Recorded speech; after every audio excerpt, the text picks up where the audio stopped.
Winter special healthy and tasty రసం ఏ విధంగా prepare చేస్తారో నేను మీకు చూపెట్టబోతున్నాను. చలికాలం స్టార్ట్ అయిపోయింది. చలికాలంలో మనని ఇబ్బంది పెట్టేది దగ్గు ఇంకా సర్ది. మరి దగ్గు సర్ది మనని డిస్టర్బ్ చేస్తున్నప్పుడు మనం చేసేదల్లా ఒకటే, మంచిగా వేడి వేడి అన్నంలో ఈ రసం కానీ చారు కానీ మనం వేసుకొని తీసుకుంటుంటాము. మరి ఈ చలికాలంలో రసం రోజు తీసుకున్న ఏం ఇబ్బంది ఉండదు.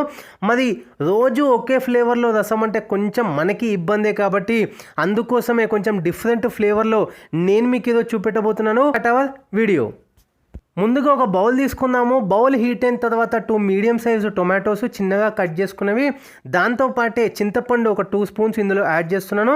ఇప్పుడు వాటితో పాటే ఒక గుప్పెడు పుదీనా ఆకులు, మీడియం సైజు పచ్చిమిరపకాయలు ఒక 4, కొంచెము కొత్తిమీర, దాంతోపాటు ఒక రెబ్బ కరివేపాకు కూడా ఇందులో యాడ్ చేసుకొని ఇప్పుడు మంచిగా పెద్ద గ్లాసులో వాటర్ ఇందులో మంచిగా మనం యాడ్ చేసుకుందాము.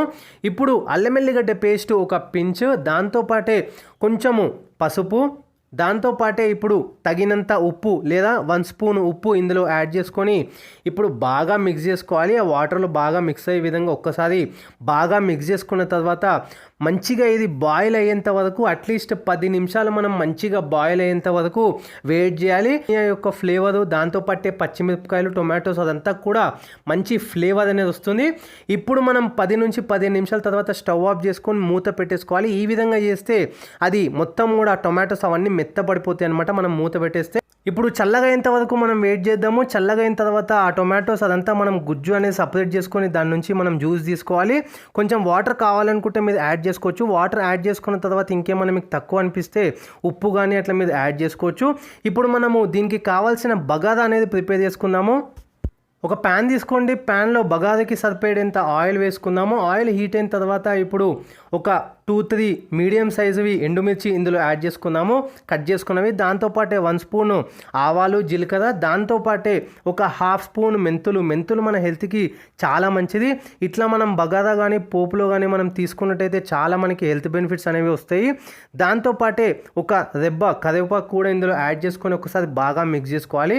మిక్స్ చేసుకున్న తర్వాత 1/2 స్పూను మనము పసుపు కూడా ఇందులో యాడ్ చేసుకొని మళ్ళీ ఒకసారి బాగా మిక్స్ చేసుకున్న తర్వాత ఇంకొక 1/2 స్పూను మనము మిరియాల పొడి కూడా యాడ్ చేసుకొని అది కూడా మంచిగా బాగా మిక్స్ అయ్యే విధంగా ఆయిల్లో అదంతా కూడా బాగా పట్టుకునే విధంగా ఒకసారి బాగా మనము మిక్స్ చేసుకున్న తర్వాత ఇప్పుడు 5-6 ఎల్లిపాయలు కూడా మంచిగా ఒకసారి ఇట్లా క్రష్ చేసుకున్న ఎల్లిపాయలు, కచ్చపచ్చగా క్రష్ చేసుకున్న ఎల్లిపాయలు కూడా ఇందులో యాడ్ చేసుకొని జస్ట్ 1-2 మినిట్స్ మాత్రమే ఉంచి స్టవ్ ఆఫ్ చేసుకోవాలి. లేదంటే ఎక్కువసేపు పెడితే ఆ ఎల్లిపాయలో ఉన్నంత విటమిన్స్ అంతా కూడా పోతే ఎక్కువ ఆయిల్లో ఫ్రై చేస్తే.